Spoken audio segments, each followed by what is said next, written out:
A man was arrested outside of Taylor Swift's New York City apartment after he crashed his car into her building and attempted to pull her intercom off the wall. Let's get into all the terrifying details.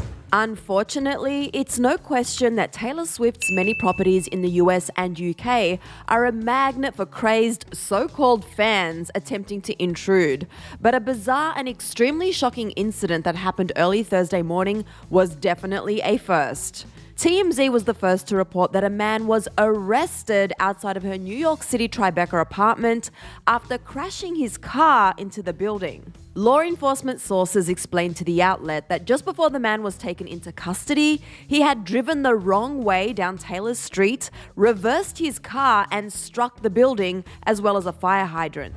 After getting out of his car, he proceeded to walk up to the intercom and attempted to rip it out of the wall while mumbling about Taylor until the wires were entirely ripped out of the unit. Sources revealed to the news outlet that a bystander called 911, and when NYPD arrived at the scene, the man was immediately taken into custody and taken to a nearby hospital, reportedly for psychiatric evaluation.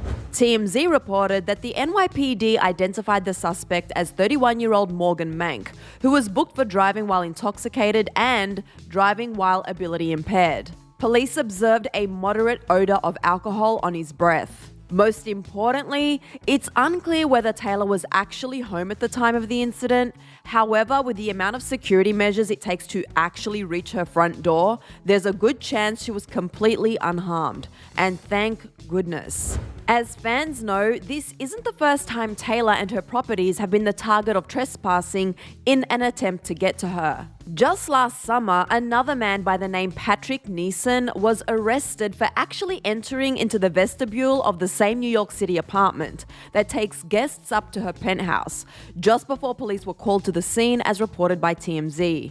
At that time, Taylor thankfully wasn't actually home, as Neeson tried to enter the building and later revealed to the Manhattan Criminal Court just prior to leaving that he was doing what felt comfortable, adding that he loves Taylor. We're sure there are many other adoring fans who'd love to pay T-Swift a quick visit on any given day.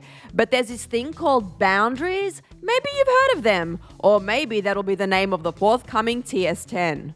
Just maybe. A Swiftie could only dream. What I like to hear.